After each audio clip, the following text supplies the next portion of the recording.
Sophia, and I'm going to be talking to you about culture and changes within the culture from the past and from now in the present. So I'm going to be describing a set of books in the 4th grade level pertaining to this topic. So the first book I want to talk to you about, which is also a poetry book, is called Inside Out and Back Again. Inside Out and Back Again tells the story of a family living through the Vietnam War. It tells of the events they had to endure because of the war, such as having to leave their hometown and relocating to America to live safer lives away from home. And this book won some awards. It won the John Newbery Medal and National Book Award for Young People Literature. So in this book, it talks about a family from Vietnam. They had to leave their country because of the Vietnam War, and they relocated to America to live safe lives away from war and from the destruction of their country of Saigon.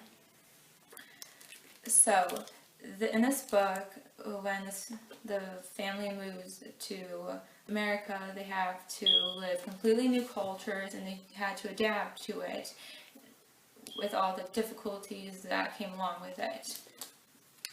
So this book had a bunch of literary merits. It had onomatopoeia, for example. I listened to the swish swish of Mother's handheld fan. So the swish swish part. I'm Sophia, and I'm going to be talking to you about culture and changes within the culture from the past and from now in the present. So I'm going to be describing a set of books in the 4th grade level pertaining to this topic. So the first book I want to talk to you about, which is also a poetry book, is called Inside Out and Back Again. Inside Out and Back Again tells the story of a family living through the Vietnam War. It tells of the events they had to endure because of the war, such as having to leave their hometown and relocating to America to live safer lives away from home. And this book won some awards. It won the John Newbery Medal and National Book Award for Young People Literature.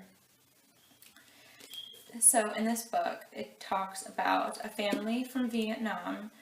They had to leave their country because of the Vietnam War, and they relocated to America to live safe lives away from war and from the destruction of their country of Saigon. So, in this book, when the family moves to America, they have to live completely new cultures, and they had to adapt to it with all the difficulties that came along with it. So this book had a bunch of literary merits. It had onomatopoeia, for example. I listened to the swish swish of Mother's handheld fan. So the swish swish part, the movements of the mother's fan. And the next literary merit I would like to describe is figurative language, this is found on page 192. Green mats of grass in front of every house, vast windows in front of sealed curtains, cement lanes where no one walks, big cars pass not often, not a noise, clean, quiet loneliness. And this describes the main character looking out the window for the first time to America and kind of just observing everything she sees outside. Because in her country of Bangladesh, Vietnam, she does not have the same things we do here in America. So now the next book I want to talk about is We Are All Born Free. And this is an informational nonfiction book. In this book, Amnesty International writes the 30 rights that every individual has living in the United States. These rights are meant to keep everyone safe from harm and also to keep everyone equal no matter what ethnicity they may have or may be. And this book also won some awards. It won the Best Children's Illustrated Books in 2008. It won the Best Nonfiction Title of the Year and Read Me Best Book Supplement of Junior Education and Child Education. This book is very colorful. For example, in this illustration, it's really realistic. So it also, and it says, "The law is the same for everyone. It must not treat us all fairly. It must treat us all fairly." So, as you can see, there's a balance beam. And on one side there's boys, and the other side there's girls. And each side contains different ethnicities, and the balance beam is, balance between everyone. No one is treated differently from each other. And I thought that was a really cool illustration to show.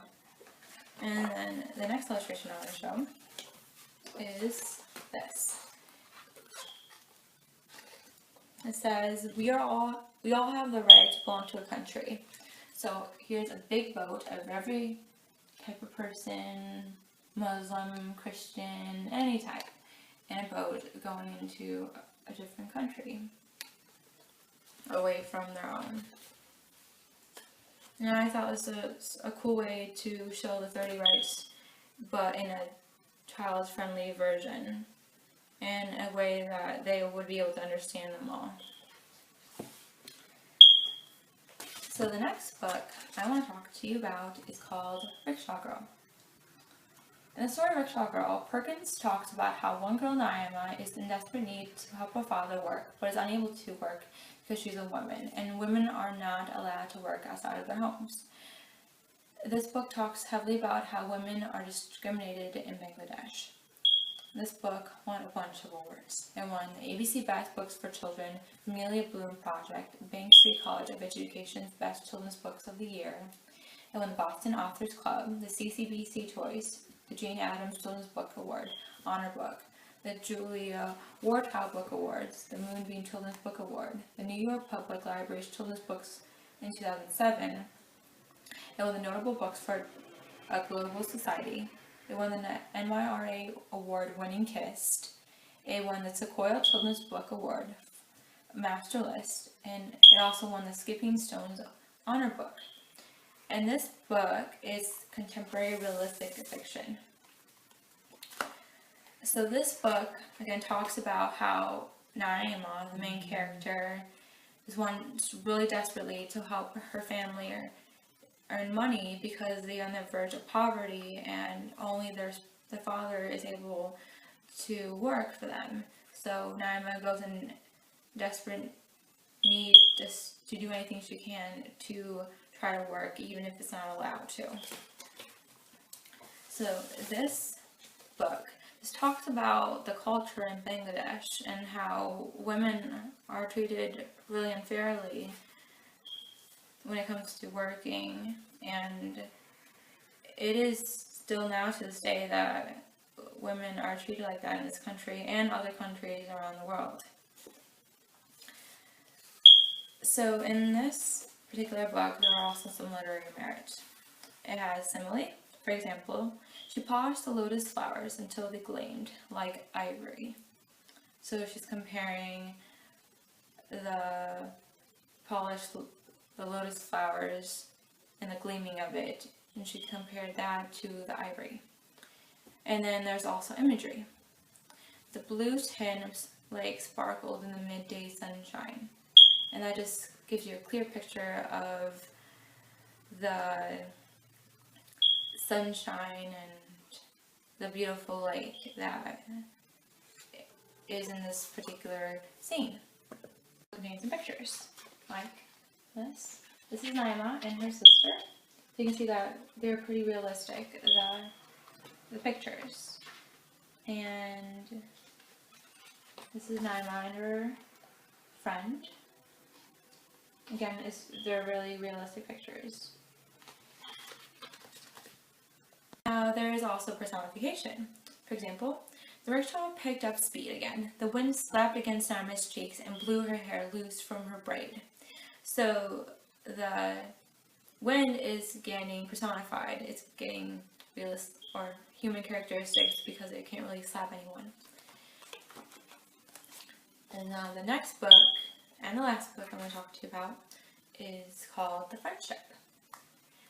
Taylor, the author, tells a moving story of how one African-American man in Mississippi named Mr. Tom B. is horribly treated by a storekeeper when he calls him by his first name in front of other white people. And this book won some awards as well. It won the Coretta Scott King Award in 1988 and won the Boston Globe Horn Book Award for fiction in 1988. So this book is historical fiction. And I want to share a particular quote with you. It's also the explicit theme that I found really interesting. Okay, so this is found on page 51. He stood there, his face solemn, and said, "You made me do that, Tom. I could have killed ya, but I ain't wanted to kill ya, 'cause you done saved my life. And I'm a Christian man, so I'm forgetting that. So I ain't forgetting that. But this here disrespected me. Gotta stop, and I mean to stop it now. You gotta keep in mind that you ain't nothing but a nigger. You gonna learn to watch your mouth." So in this particular quote, in the scene that's happening, Mr. Tom B is calling Mr. Wallace, the storekeeper, by his first name, which is Don. And in this time period of 1933 in Mississippi, it's really disrespectful for an African American to call a white person by the first name. They either have to call them Mr. something or Mrs. something, depending on whatever their name is. And so, what really is interesting to me is this particular part of the quote. "Tom, I could have killed you, but I ain't wanting to kill you, 'cause you done saved my life, and I'm a Christian man." So, I don't know, I think it's really interesting about, people's mindset back in the day. Because I don't think a Christian would really shoot someone in the leg for disrespecting them. So, it was really interesting to me to see how, people's mindset were in the past when it came to this. And in this particular book, it talks about, slavery and discrimination against African Americans and how it used to be. And yes, discrimination still exists, and it's important for children to see that so that they can make a change in the world. And this book does a really great job with explaining